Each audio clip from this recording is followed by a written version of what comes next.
Now let's take a look at the Securities Exchange Act of 34.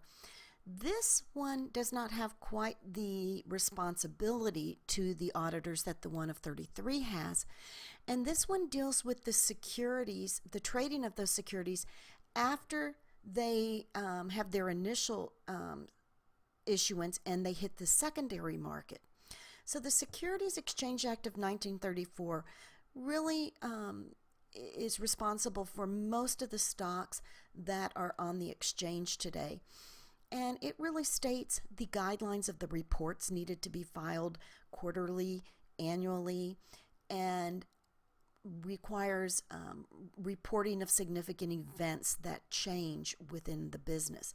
Like I said earlier, they hold the auditor to a much lower standard, and under this, if a plaintiff wants to file suit, then they need to prove that damages exist, and they need to prove the amount of the damage, that in fact those financial statements were misleading, and that the plaintiff relied on those financial statements, and because of the fact they relied on them, that they suffered a damage.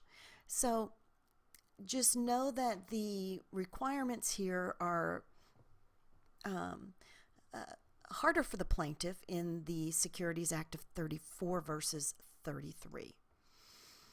The purpose here is that in creating this legislative or statutory act, Congress wants the plaintiff to prove that the auditor acted with an intent to deceive. Now, both of these acts can provide for criminal actions.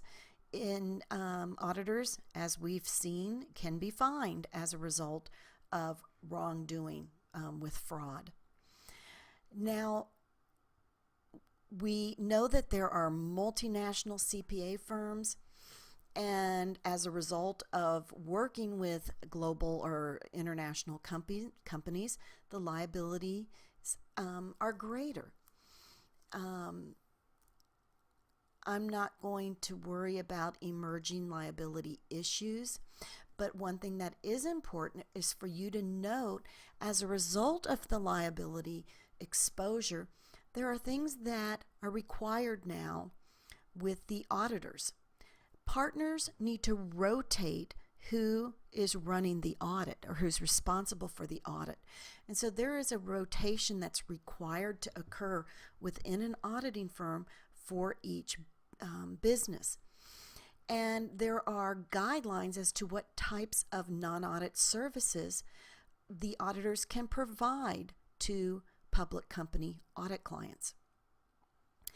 And then there are specific guidelines within auditing firms showing the type of training and continually enhancing policies that specify the guidelines each auditor needs to uphold in regards of independence. SOX has allowed the PCAOB, which we've talked about, to head up the guidelines for the public accounting firms that provide audits to public firms. Now, other things that are required and important in determining relate to engagement letters. The engagement letter is basically the contract between the auditor and the business, specifying out all the guidelines for their engagement.